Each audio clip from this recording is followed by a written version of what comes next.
guys, I'm Laurie Vitale, and on this episode of Laurie in the Kitchen, I want to share with you what I like to call my chocolate cherry cannoli. Now, if you are a fan or were ever a fan in your lifetime, like I was as a child, of like those chocolates that had cherries in them, but they were like spirited cherries.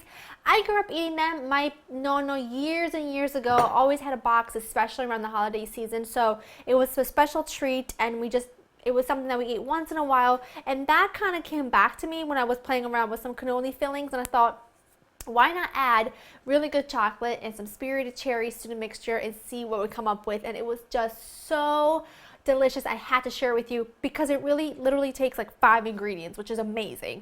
Let me take you over them really quickly. I'm going to start off with, this is confectioner sugar. What I have here is bittersweet chocolate. This was a bar of bittersweet chocolate that I have chopped up myself. Some are a little bit bigger pieces and some are finer. These are tart spirited cherries. I'll talk about these in just a minute.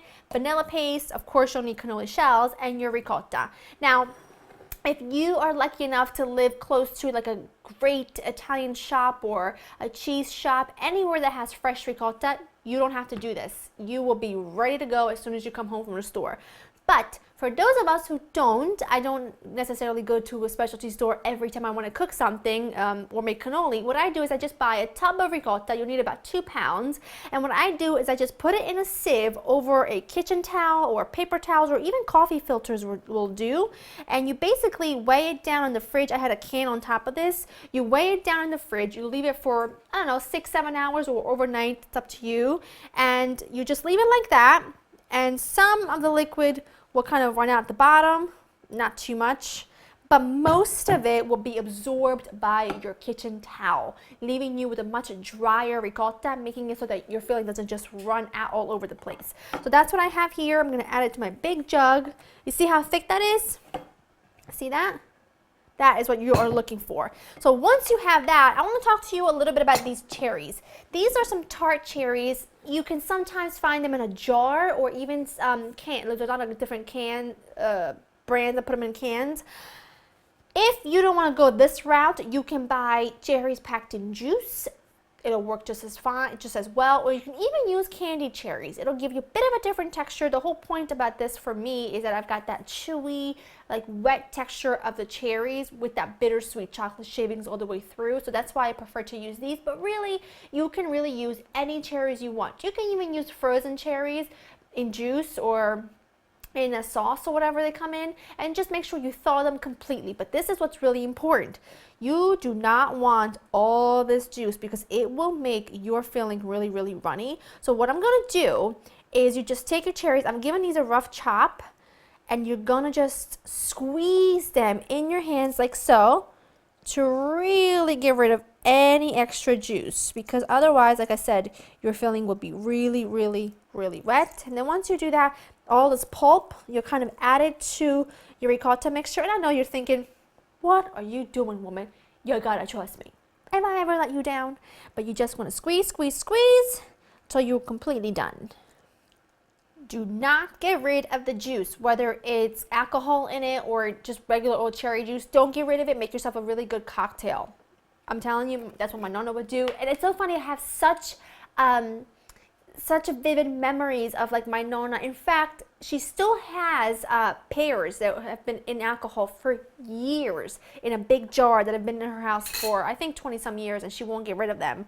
But anyway, my nonna used to drink the juice, put in some, make a concoction of it. I'm adding a little bit of vanilla bean paste. You can also, of course, use vanilla extract. I like the bean paste, but it'll do.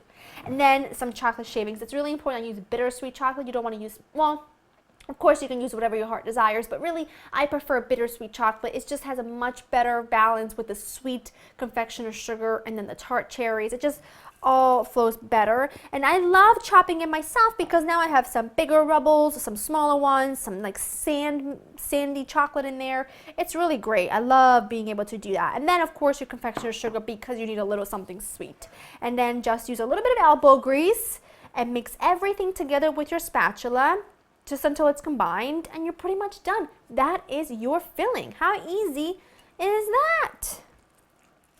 Okay, and now what I have here is a disposable piping bag. I don't even have a tip in there. It's just, I just cut a big hole. I don't know.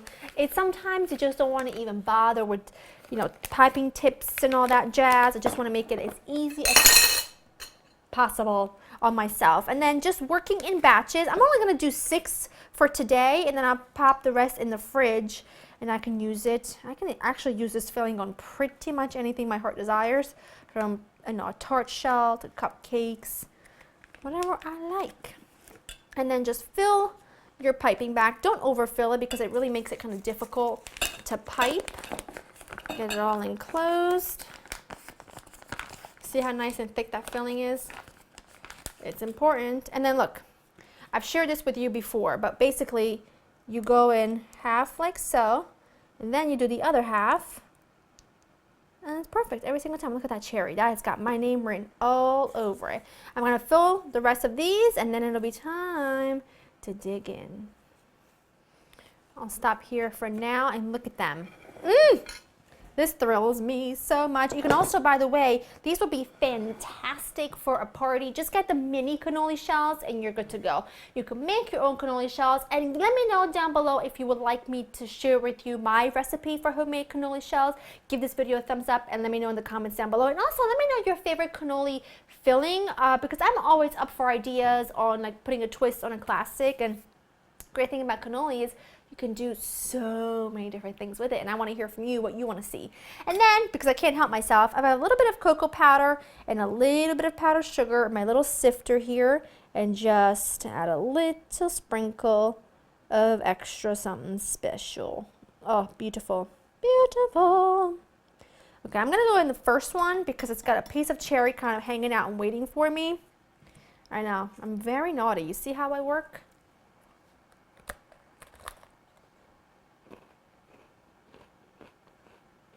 That was so perfect. The cherries, the chocolate, that is divine. If you recreate these, don't forget to share a picture on social media. I mean, look at that. That filling holds together so, so beautifully. I love it. And I know that you will too. Go to LauraInTheKitchen.com to get the recipe. I hope you have enjoyed spending time with me, and I'll see you next time. Bye!